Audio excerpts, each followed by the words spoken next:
This is Melissa Orozco with LBLN. We are on Willow and Orange here in Signal Hill. We were asked to visit 10 Mile Brewery. I'm so glad we did because this place is really amazing. These two guys are really amazing, by the way, too. David and George, they're the ones that invited us to come out here today. They started a really incredible program. It's called Righteous Function. It brings together chefs, institutions, different type of food organizations, but it's all for the sake of fundraising. You have a little bit of a history, George, in wanting to help serve the community, feed the community. Tell us about that. So feeding people and food has always been a big passion of mine since I was little. Kind of got it from my parents and from my grandparents. I think it goes back many generations in my family. A lot of chefs and feeders. And so I wanted to take that, and my idea for organizing these events was kind of to educate myself on the different systems, the different organizations that are local in our community that help to feed people around Long Beach and the surrounding cities. And I love that you found the Long Beach Rescue Mission by doing your research, finding out that they really do feed thousands of meals every day. They help rehabilitate the homeless. David, you've been in the restaurant business for many, many years. Tell us about that. Yeah, so between George and I, we have about 20 years of restaurant industry experience. So it was important for us to put on functions that were centered around food, but that were also just fun for everybody involved. So we also wanted to contribute in two ways. We wanted to, as you already mentioned, we wanted to prop up mobile kitchens, food trucks, like existing restaurants, chefs, and we also wanted to give back to the community. The Long Beach Rescue Mission was a very easy pick as our beneficiary because they do amazing work every single day. And so here we are with a check that we present with happy hearts. That's amazing, guys. They had an event here a couple of weeks ago. Shady Grove Foods came out. They're a pop-up kitchen. Also, the Long Beach Jerky Company was here at the 10 Mile Brewery. Beers were had. Portion of money raised, or actually purchased, is going to the Long Beach Rescue Mission. So today they're presenting a check to the Long Beach Rescue Mission for $720, which is going to feed a lot of people, guys. That's an incredible amount. What you're doing is fun, but it's also super rewarding. And you're introducing to all of us, all of our viewers, to these great new places. I know they've been here for a few months now. It's my first time here. It's really an incredible space. Do you think you can introduce me to the owner? Absolutely. Okay, so I haven't heard about the Long Beach Jerky Company. This is my first time meeting these guys. This is a really cool story. Tell me about your jerky company. So we started 5 years ago. Alex here, his grandfather's recipe that he used to make for them for Christmas times. And we've been rocking for 5 years. We specialize in selling jerky to local bars and breweries and having fun with our friends and supporting local business. And this is a great business that you're running. A lot of people are eating this jerky. You're tight-lipped about the recipe. I've been trying to get it out of you today. I know, I can't give it to you. But it's very, very special. You guys are doing an amazing job, both Long Beach locals, and we got Shady Grove Food here. You're like a really cool pop-up restaurant. Yeah, we've been around for about 5 years as well. We've actually cooked their anniversary a few years back, and but we do a new American cuisine, specializing in Cajun and Santa Marita barbecue. Follow Shady Grove Foods if you want to know when he's going to be popping up here. I know he pops up around Long Beach. And you can buy the jerky here, guys. You can come down to 10 Mile Brewery and buy this amazing jerky. I'm going to have to try it before I leave. But I'd love to meet this owner. Hi, I'm Melissa. Hi, Jesse. Nice to meet you, Jesse. So you are the brewmaster here. Head brewer, and brewmaster technically goes to my dad. Nice to meet you.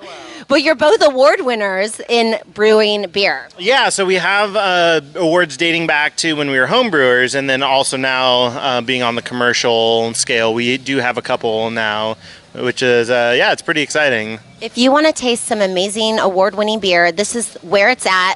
you have plenty of space to host birthday parties and different events. Sounds like it's a lot of fun being had here. Yeah, absolutely. We really designed it so that it's a very relaxing place. Come and hang out with some friends, have a couple of pints, and just enjoy. We do have like birthday parties. We've had corporate events. We're having some upcoming paint nights where actually my wife does the instruction and come and learn how to paint and have a good time.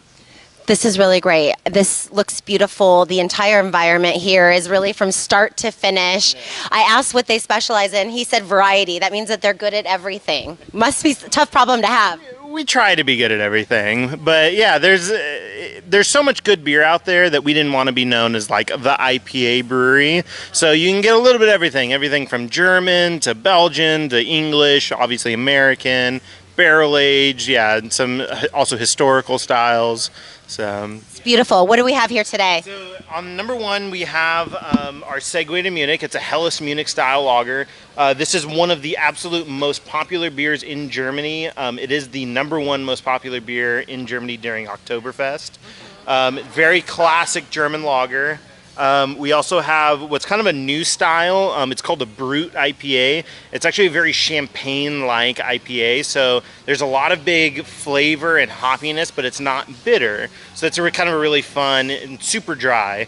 The third one there is actually one of my personal favorites. It's a historical pre-Prohibition style beer called the Kentucky Common. Looks really dark, but actually drinks super light.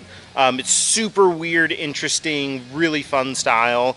This is one of our award-winning. And then the last one, which is our other award-winning, it's called Dark Side of the Moo. It's a milk stout. So big, chocolatey, but it ends with like a nice, sweet roastiness.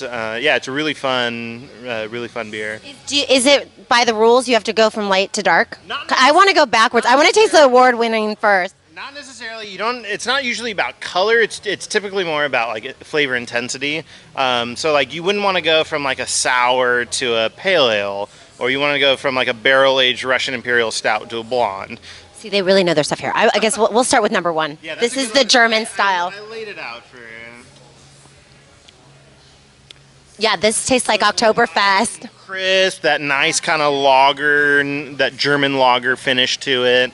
Wow. And this, you can buy a flight of four just like this. Do a flight of four like this, you can choose any of those. That's a great way to taste. This, you said, has champagne effervescence. This is the Brut, so it's very dry, but it's also like big and bright with very little bitterness, but a big hop flavor to it. I love this. Yeah, it's a super fun, really interesting new style that kind of came around like November of even last year. I think his last name was Sturtevant, out of San Francisco, that's kind of credited with starting the style. That is delicious. That would maybe switch me to be a beer drinker. There's a couple of those around. Very good. Okay, now I'm going in for this. This was an award winner. This is one of our award winners. It took third place at the California State Fair. This is the historical beer, Kentucky Common. We're one of roughly 12 breweries in the country that's even brewing this beer commercially. Yeah, it's super bizarre, but really fun. Looks dark, but drinks really light. Nice, very soft coffee roastiness to it. It does have a roastiness to it. Yeah. This is such a fun way to explore these. You get such variety, and there's so many options where it's like, you come in and it's like, I don't know what I want, or I know what I want, but I want to try a bunch of different things. This is definitely the best way to do it. I didn't know what I liked. This is the dessert beer. Super Oh my chocolatey and roasty and sweet and Like you said, like milky. milky, creamy, silky. One of the most life-changing experience I've ever had with this beer is drop a scoop of vanilla ice cream in that, and it literally blows your mind. It tastes like chocolate too, like a chocolate and a coffee and there's no coffee added to it. There's no chocolate added to it. It's all dependent on the malts that you use. there's a lot of secrets going on around here. We can't give them up to you. We've got award-winning, we've got the jerky guys, we've got these two rock stars in the community. Let's go grab that check, and I'm going to head him down to the Long Beach Rescue Mission. I want to thank you so much for what you guys are doing. I love being introduced to new places. I'm sure our viewers do too. And trying those excellent beers. Well, thank you, George. Thank you, David. We can't wait to come cover your next event. Where can we find out where you guys are going to do your next Righteous Function? You can check us out on Facebook or Instagram. Righteous Function is the handle. We're pretty much the only result if you look us up. So, and then we'll always be posting our next function there. We can't wait to follow you. We can't wait to come to your next event. Thanks for introducing us to all these cool new things. And thanks for watching, guys.